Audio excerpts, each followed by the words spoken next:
बच्चों के आत्मविश्वास और बच्चों के फायदे में कहीं इसका फायदा विधायक मैडम को मिलेगा कि नहीं मिलेगा? इस साल लगभग 2 साल होने को आया है दीप्ति जी को विधायक बनने, और कहाँ तक पहुँचे आपका क्या?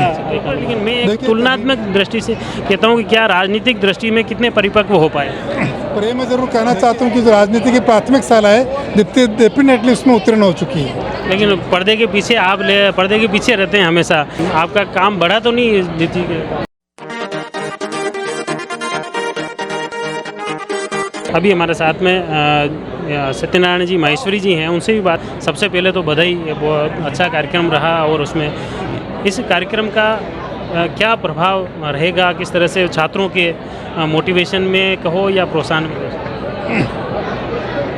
बच्चों को जब भी हम सम्मानित करते हैं तो उनके अंदर एक आत्मविश्वास बढ़ता है और अच्छा करने की प्रेरणा बनती है, और जो बच्चे उस सीमा रेखा को पार नहीं कर पाते हैं उनके अंदर भी एक लालसा उत्पन्न होती है कि हम आगे जाकर अच्छा करें। और ये तो मानव स्वभाव है कि जब भी हम किसी का सम्मान करते हैं तो वो एक आगे बढ़ने की अपना प्रेरणा मिलती है। तो ये कार्यक्रम इसी रचना से किया गया है कि राजसमंद के जो बच्चे हैं परीक्षा के क्षेत्र में, शिक्षा के क्षेत्र में निरंतर आगे बढ़े और अच्छे से अच्छा करें। मतलब अच्छा काम करेंगे तो उसकी निश्चित तौर पर एक खुशी होती है, और खुशी में एक तरह से फ़ायदा भी है, उनको मोटिवेशन मिलेगा आगे बढ़ने में। मोटिवेशन भी मिलेगा और सबसे बड़ी बात उनके अंदर आत्मविश्वास उत्पन्न होता है। बच्चों के अंदर जो सबसे ज़रूरी चीज़ होती है वो होती है आत्मविश्वास।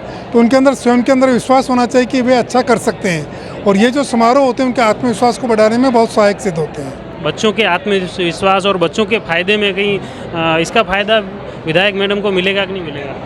देखो, सारे कार्यक्रम जो होते हैं कभी उसमें राजनीतिक हानि और लाभ का वो नहीं देखा जाता है, पर क्योंकि किरण जी आजीवन शिक्षा के लिए गांव के बच्चों के लिए समर्पित रही है। उनके कार्यकाल में राजस्थान देश का पहला राज्य बना जहां सबसे अधिक विश्वविद्यालय खुले, सबसे अधिक कॉलेज खुले। आज राजस्थान पूरे भारत में उच्च शिक्षा के क्षेत्र में पहले पायदान पर खड़ा है। तो उनकी स्मृति में लगा कि शिक्षा के क्षेत्र में बच्चों को आगे बढ़ाएं, और उनका जो बच्चों के प्रति एक स्नेह था, गांव में जाते थे तो बच्चे दौड़ते रहते थे उनके पीछे, किरण दीदी आ गई, किरण दीदी आ गई। तो वो जो एक स्नेह था, उस स्नेह की परंपरा को बनाए रखने की भावना इस कार्यक्रम के पीछे।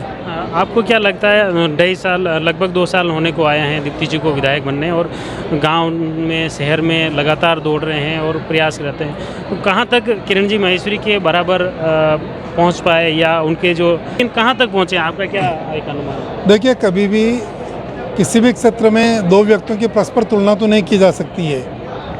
दीप्ति का पूरा प्रयास है कि वो किरण जी का अनुसरण करे, उनका जो मार्ग उस पर बताए।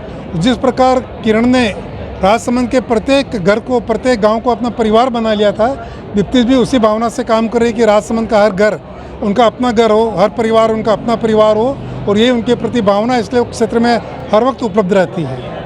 तो जैसे अब तक उपलब्धता है बिल्कुल गाँव में, शहर में, आम जन से एक मेल जोल, आज जैसे बच्चों से लेकर वृद्ध तक, ये बिल्कुल जो किरण जी का जो एक स्वभाव में था, लगभग पूरा एक तरह से कॉपी दीप्ति में देखी जाती है। ये एक पब्लिक कह रही है, लेकिन मैं एक तुलनात्मक दृष्टि से कहता हूँ कि क्या राजनीतिक दृष्टि में कितने परिपक्व हो पाए?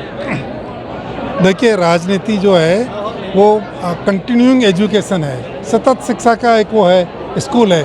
इसके अंदर कभी ये कहना कि पूरी परिपक्वता आ जाए, वो तो राजनीति में जो 30 और 40 साल से काम कर रहे हैं वो भी नहीं, ये दावा नहीं कर सकते हैं। पर ये मैं ज़रूर कहना चाहता हूँ कि जो राजनीति की प्राथमिक शाला है दीप्ति डेफिनेटली उसमें उत्तीर्ण हो चुकी है। लेकिन पर्दे के पीछे पर्दे के पीछे रहते हैं हमेशा, लेकिन पर्दे के पीछे आपकी जो एक प्लानिंग है, मोटिवेशन है, मार्गदर्शन है, वो कहीं ना कहीं किरण जी माहेश्वरी थे तब भी आपका काम एक साइलेंट तौर से चलता रहता था। तो क्या अब कहीं आपका काम बढ़ा तो नहीं दीप्ति के? ये प्रत्येक माता पिता का कर्तव्य होता है कि वो सुनिश्चित करें कि उनके जो बच्चे हैं जीवन के जिस भी क्षेत्र में उनमें आगे बढ़े। तो माता पिता अगर सहयोग कर रहे हैं तो ये तो हमारी एक सनातन परंपरा है हिंदू संस्कृति की, कि जिसमें हम परिवार के अंदर परिवार का कोई भी सदस्य आगे बढ़े, पूरा परिवार उनके साथ खड़ा रहता है। तो मेरी भूमिका भी वही है जो एक माता पिता की होती है।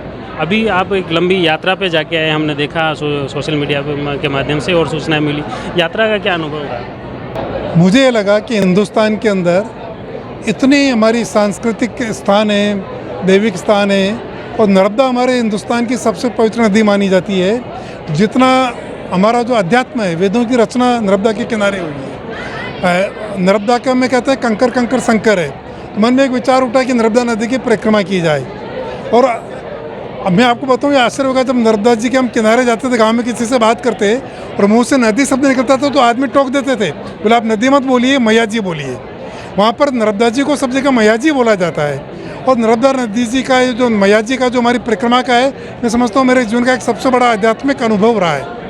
एक ऐसी ये महान पवित्र सरिता है, देवी है कि जब अध्यात्म की इतनी धारा बह रही है और सब जगह परिक्रमा वासियों का इतना उनके प्रति सम्मान रहता है, वहाँ के रहने वालों में, गांव में, आसपास में, हम कहीं पर भी जाते हैं और पता चलता है कि हम परिक्रमा में हैं, तो लोग बाग इतने सम्मान के साथ बुलाते थे, मान मनवार करते थे, भोजन की पूछते थे, ठहरने के लिए पूछते थे, नाश्ते पानी के लिए पूछते थे। तो एक मुझे लगा कि पूरा भारत का जो सांस्कृतिक परिवेश है, अगर भारत का हमें दर्शन करना है तो नर्मदा जी की परिक्रमा करें, पूरे भारत के दर्शन होंगे। चलो, बहुत बहुत धन्यवाद। ये थे सत्यनारायण जी माहेश्वरी, जिन्होंने बताया कि राजसमंद में किरण माहेश्वरी स्मृति मंच की तरफ से जो आयोजन हुआ है, यहाँ पर करीब 700 से ज़्यादा प्रतिभावान छात्र छात्राओं का सम्मान किया है। निश्चित तौर पर उनके शिक्षा में आगे बढ़ने के लिए, उनके प्रोत्साहित करने में ये कारगर सिद्ध होगा। ये प्रोग्राम निश्चित तौर पर उनके प्रतिभाओं को निखारने में एक कारगर सिद्ध होगा। आप जुड़े रहिए जयवर्धन न्यूज़ के साथ। धन्यवाद।